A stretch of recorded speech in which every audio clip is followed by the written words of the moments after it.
"You don't understand business, Mother. You're too old for this," Michael shouted across the mahogany conference table. "This company needs fresh leadership, and I'm taking control today." But this was my company, the one I'd built from nothing over 30 years. And that morning, sitting in my own boardroom, I realized my son had become someone I didn't recognize. I looked at him standing there, his face red with anger, his expensive suit, the one I'd helped him buy, perfectly pressed. Stephanie sat beside him, her perfectly manicured nails drumming on the table, a smirk playing at her lips. Around us, the 5 board members shifted uncomfortably in their chairs. Tom, my oldest friend, and the company's CFO, looked at me with concern. Lisa, our head of operations, stared down at the papers in front of her. "Michael," I said quietly, keeping my voice steady even though my hands were shaking, "please sit down. This isn't how we conduct business." "No, I won't sit down." He slammed his palm on the table. "For the past year, I've been running this company while you've been playing checkers at the senior center. The board and I have discussed this, and we agree it's time for you to step aside." I felt something cold settle in my stomach. This was my own son, the boy I'd raised alone after his father died of a heart attack 15 years ago, the young man I'd put through business school, the person I'd brought into my company because I thought we'd run it together someday. "Michael, that's not what we discussed," Tom interjected, but Michael cut him off. "Stay out of this, Tom. This is between my mother and me." He turned back to me. "I have the paperwork right here. You're signing over operational control to me today. You can keep the title of founder if you want, attend social events, but the real decisions, those are mine now." Stephanie leaned forward. "We've already talked to our lawyer, Patricia. This is happening. Michael has proven he can run this company better than." She paused, her eyes raking over me. "Well, better than someone who's getting forgetful." "I'm not forgetful," I said, my voice sharper now. "Then where were you last Tuesday when we had the Henderson contract meeting?" Michael demanded. "Oh, that's right, at your book club, while I was closing a $200,000 deal." I had been at my book club.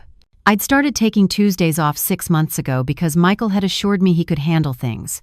He'd encouraged it, actually. Told me I deserved to enjoy my life, to pursue hobbies, to let him shoulder more responsibility. Now I understood why. "I'd like to see these papers," I said calmly. Michael slid a folder across the table.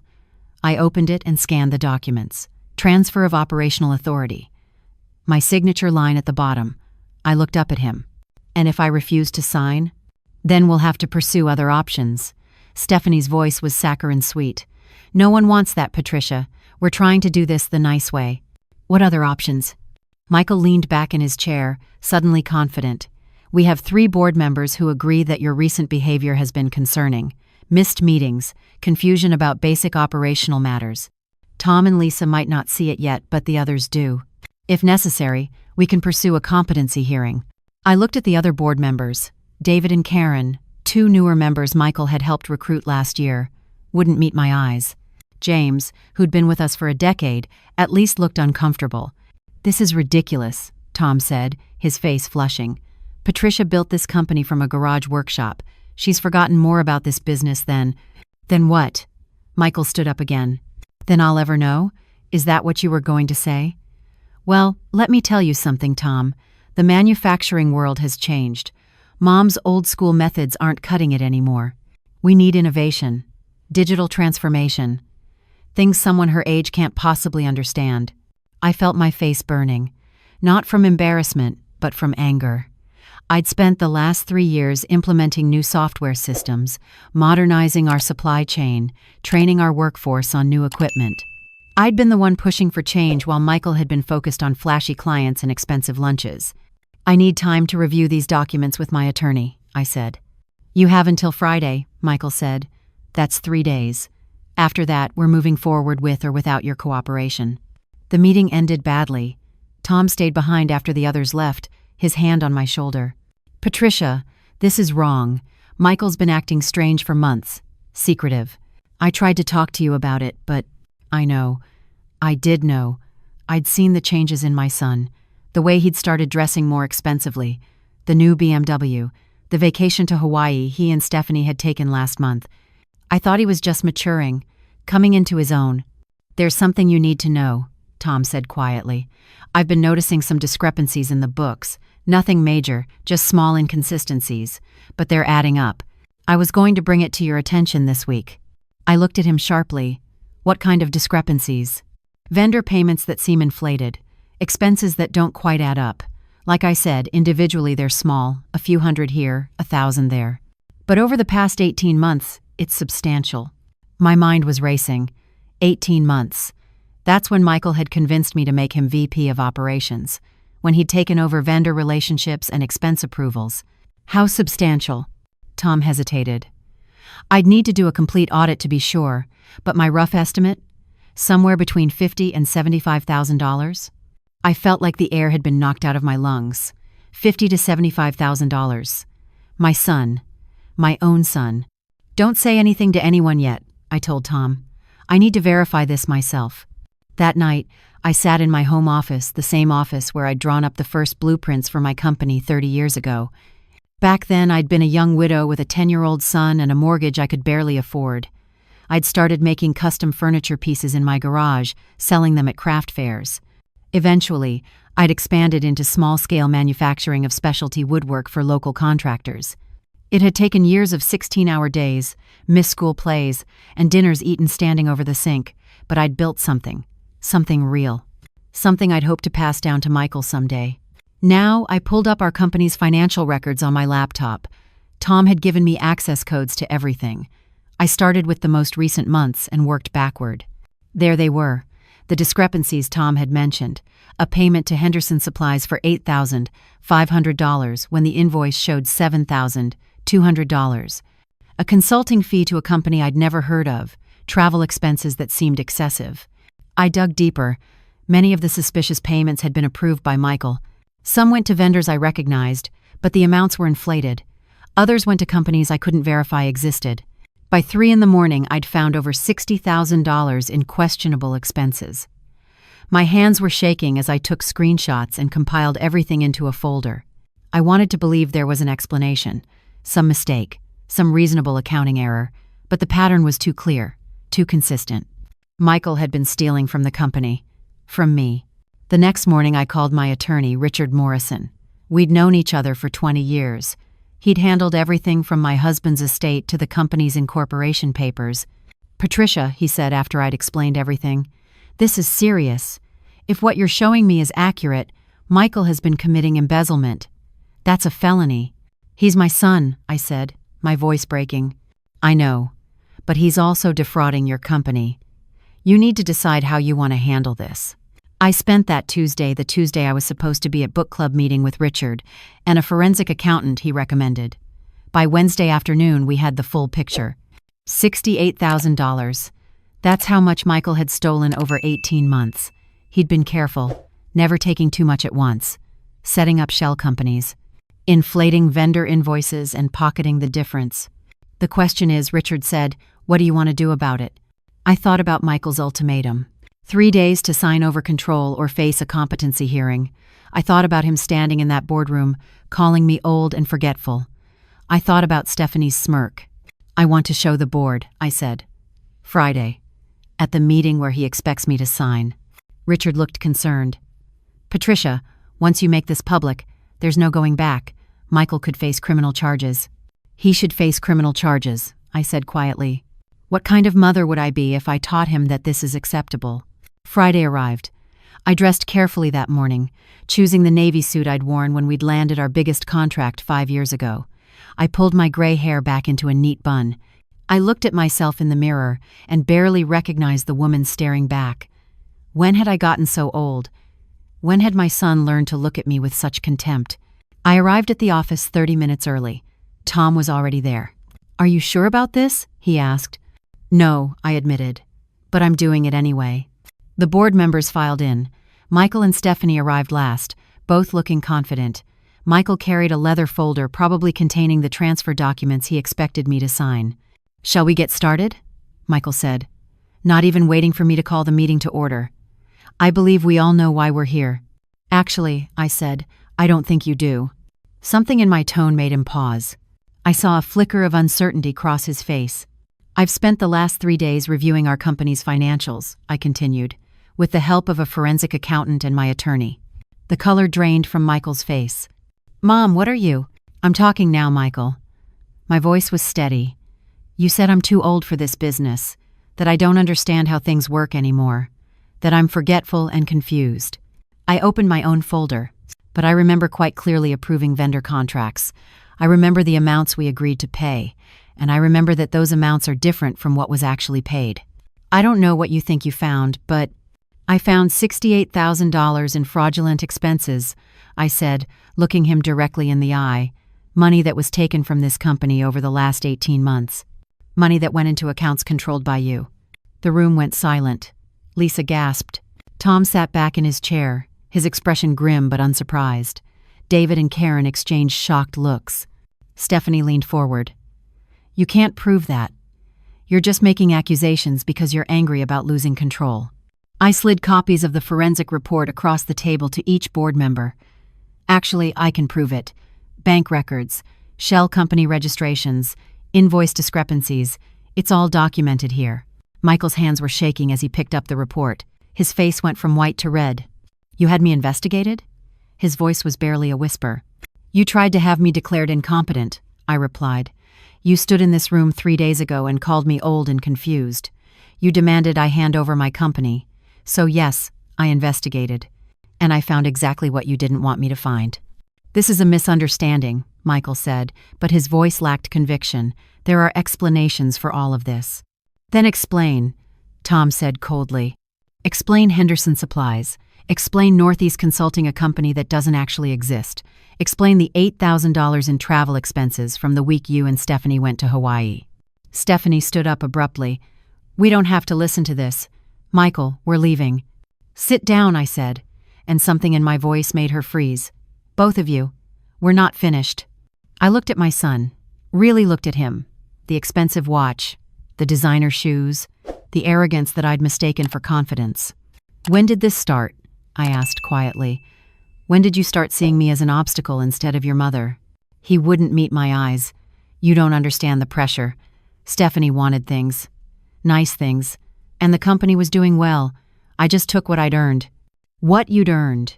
My voice rose despite my efforts to stay calm.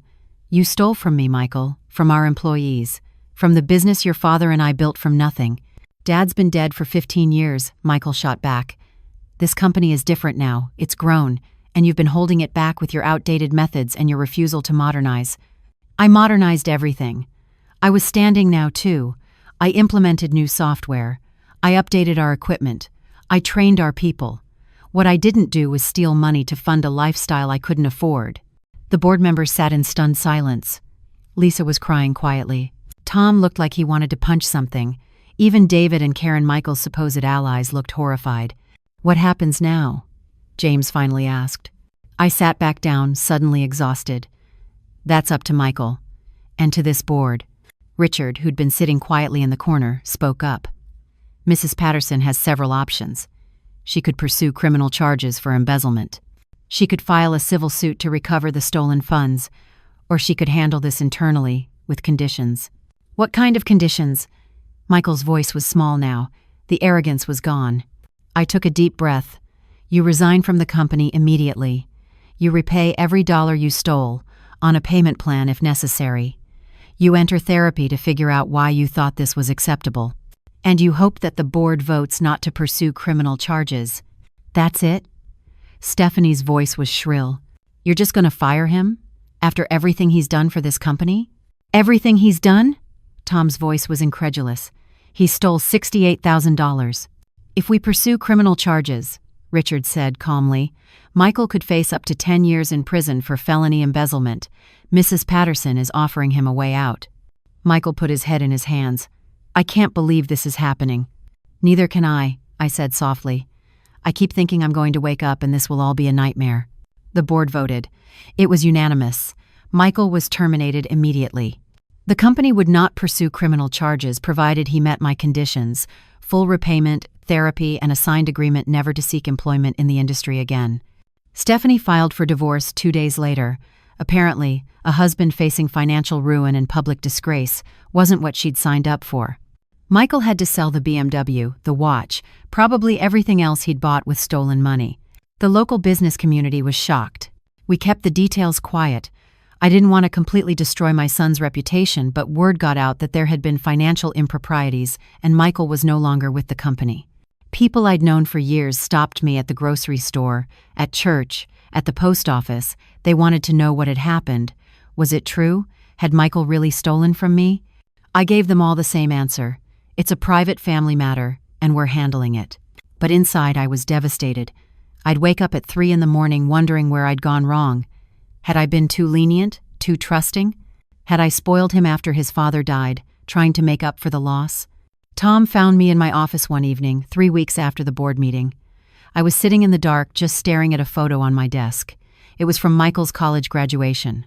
We were both smiling, his arm around my shoulders. He'd told me that day that he wanted to make me proud, that he wanted to build on what I'd created. "You did the right thing," Tom said gently. Did I? I destroyed my son's career, his marriage, his whole life. No, Patricia, he did that himself. You just refused to let him destroy you too. I wanted to believe him. Some days I could. Other days I just felt like the world's worst mother. Michael came to see me 6 weeks after the board meeting. I almost didn't recognize him. The expensive clothes were gone. He was wearing jeans and a plain button-down shirt. His hair needed cutting. He looked tired. "Can we talk?" he asked. I led him to my home office. We sat across from each other, the same desk where I'd discovered his theft between us. "I'm in therapy," he said, "like you asked. And I've set up a payment plan with the company. It'll take me 5 years, but I'll pay back every cent." "I'm glad," I said. "I got a job at a warehouse," he continued, "loading trucks. It's not what I'm used to, but it's honest work, and it pays enough to cover my rent and the payment plan." We sat in silence for a moment. "I don't expect you to forgive me," he said finally. "I just wanted you to know that I'm trying. I'm trying to understand how I became the person who could do that to you, to the company, to myself. Do you understand it?" I asked. He shook his head. "Not really. My therapist says it's about entitlement, about feeling like I deserved more than I had, about comparing myself to other people and feeling like I was falling behind." He looked up at me. "But that's not an excuse. There is no excuse." "No," I agreed. "There isn't." "Stephanie's gone," he said. "She took half of what little I had left in the divorce. I'm living in a studio apartment in a neighborhood I used to drive past without even noticing." "I'm sorry," I said, and I meant it. Whatever he'd done, he was still my son. "I'm not," he said, surprising me. "I'm not sorry about Stephanie. She was part of the problem. Always wanting more. Always comparing us to her friends, her sister, people who had things we couldn't afford." He paused. "But I'm the one who chose to steal instead of just telling her no. That's on me." We talked for 2 more hours that night. Really talked, maybe for the first time in years. He told me about the pressure he'd felt, trying to live up to expectations, mine, Stephanie's, his own. I told him about the loneliness of running the company alone, of always wondering if I was making the right decisions. "I thought you had it all figured out," he admitted. "You always seemed so confident." "I was terrified half the time," I said. "Especially after your father died. I had no idea what I was doing. I just kept moving forward because stopping wasn't an option." "I wish I'd known that," he said quietly. "I wish we'd been able to talk like this before everything fell apart." "Me too." He stood to leave. At the door he turned back. "Do you think you'll ever be able to forgive me?" "Not now. I know it's too soon. But someday?" I thought about it, really thought about it. "I don't know," I said honestly. "What you did hurt me deeply. It broke something between us. But you're my son. And I want to believe that people can change. That you can change." "That's more than I deserve," he said. After he left, I sat in my office for a long time. The photo from his graduation was still on my desk. I picked it up, looking at our younger selves, so full of hope and possibility. I didn't know if our relationship would ever fully heal. Maybe it wouldn't. Maybe some breaks are too clean, too complete to be mended. But I knew I'd done the right thing. I'd set boundaries. I'd demanded accountability. I'd refused to be a victim. At the next board meeting, we discussed succession planning. Tom suggested bringing in an outside consultant to help identify potential candidates, either internal promotions or external hires. "What about family?" Lisa asked carefully. "I mean, eventually. Do you think Michael could ever—" "No," I said firmly. Not in a leadership role. If he wants to prove himself, he can apply for an entry-level position in a few years. He can work his way up like anyone else. But he burned the bridge to fast-tracking into management. The board agreed. We started the search for a new VP of operations. We found an excellent candidate, a woman named Jennifer who'd been running operations for a competitor. She brought fresh ideas and a strong work ethic. Under her leadership, the company grew. We landed new contracts, modernized further. By the end of the year, we were more profitable than we'd ever been. I still saw Michael occasionally. He kept up with his therapy and his payment plan. He was promoted to shift supervisor at the warehouse. Small steps, but steps in the right direction. One evening, almost a year after the board meeting, he called me. "I wanted you to hear it from me," he said. "I've met someone. Her name is Amy. She's a teacher. We've been dating for a few months." "That's wonderful," I said, and I meant it. "She knows everything," he said. "About what I did. About losing my job. All of it. And she's still here. Then, she sounds like a keeper. She wants to meet you," he said hesitantly. "No pressure. I know things are still complicated between us. But if you're willing..." "I'd like that," I said. We met for coffee the following week. Amy was nothing like Stephanie. She was warm and genuine, with laugh lines around her eyes and an easy smile. She talked about her students with real affection. She asked me about the company with genuine interest, not the calculating assessment I'd seen in Stephanie's eyes. After she excused herself to use the restroom, Michael leaned forward. "What do you think?" he asked nervously. "I think she's lovely," I said. "I think she's good for you." "She is," he agreed. "She doesn't care about expensive things or keeping up with other people. She just wants an honest life with someone who treats her well." "Can you be that person?" I asked. He met my eyes. "I'm trying to be. Every day I'm trying." That was all I could ask for. I'm 64 now. The company is thriving. Michael is rebuilding his life, one honest day at a time. Our relationship will never be what it was. There's too much hurt, too much betrayal. But maybe it can be something different, something more honest. People ask me sometimes if I regret how I handled things. If I wish I'd just covered it up, kept it in the family, given Michael another chance without consequences. I don't. Because the greatest gift I could give my son wasn't protecting him from his mistakes. It was showing him that actions have consequences. That integrity matters more than comfort. That the people who love you will hold you accountable precisely because they love you. And the greatest gift I gave myself was refusing to be diminished. I'd spent 30 years building something meaningful, and I wasn't going to let anyone, not even my own son, take that away from me through manipulation and theft. Sometimes love means saying no. Sometimes it means standing firm even when your heart is breaking. Sometimes it means choosing your own dignity over someone else's comfort. I chose dignity. I chose truth. I chose to believe that real change requires real consequences. And in the end, that might be the most loving choice I could have made.